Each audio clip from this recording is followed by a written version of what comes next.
Ipinahayag naman ng mga magsasaka sa Barangay Mabini, Gamo Isabela ang kanilang hinaing matapos umanong isang tabi ng National Food Authority ang pagbili ng kanilang ani at sa halip ay mas pinapaboran ang malalaking bulto ng palay mula sa Tabuk, Kalinga. Sa panayam ng IFM News Team kay punong Barangay Glimerson, Laverinto, marami na umanong magsasaka ang nagrereklamo sa kanilang tanggapan dahil nahuhuli ang maliliit na farmers na rehistrado rin sa Registry System for Basic Sectors in Agriculture o RSBSA.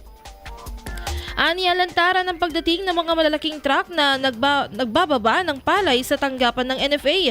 Mismong nakausap niya ang ilan sa mga ito na umamin na galing sila ng Tabuk. Dagdag pa ng kapitan, bilang matagal nang magsasaka, malinaw sa regulasyon ng NFA na hanggang 100 sako lamang ang maaaring ibenta ng isang registered farmer. Ngunit ginagamit umano ng ilang traders ang pangalan ng maliliit na magsasaka upang makalusot at makapag-supply ng mas maraming palay sa NFA. Ang irregularidad ng NFA sa pagbili ng palay, marami kasing nagrereklamo, lalong-lalo na sa aming barangay kasi inuuna po yung mga volume na binibili sa NFA, and then yung mga farmers na maliliit, silang huling-huli na sila na magbenta sa NFA. Mga dayuhan yan kasi kitang-kita namin na yung malalaking truck na pumupunta sa NFA, dayuhan yon, galing sa Tabuk. Alam namin kasi nakakausap ko rin yung mga taga Mabini, maraming pumapasok na hindi taga Isabela. Yung traders kasi, kinukuha yung mga pangalan ng maliliit na farmers, yun ang gagamitin para makabenta sila sa NFA ng volume.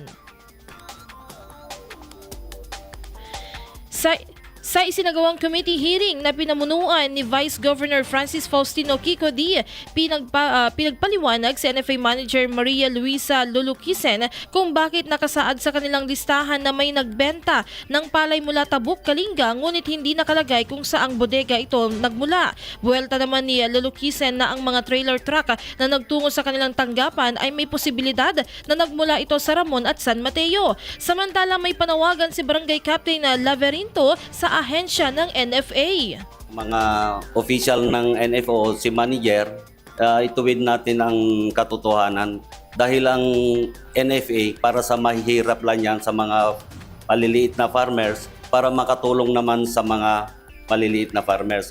Kaya ito po ang sasabihin ko sa manager, magtulungan tayo para ituwid natin ang tamang ituwid sa palakaran ng NFA. Sana po ito nang huling gawain nila na hindi karapat-dapat na gawin nila na dapat itugon natin ng bandang gawain. IFM News.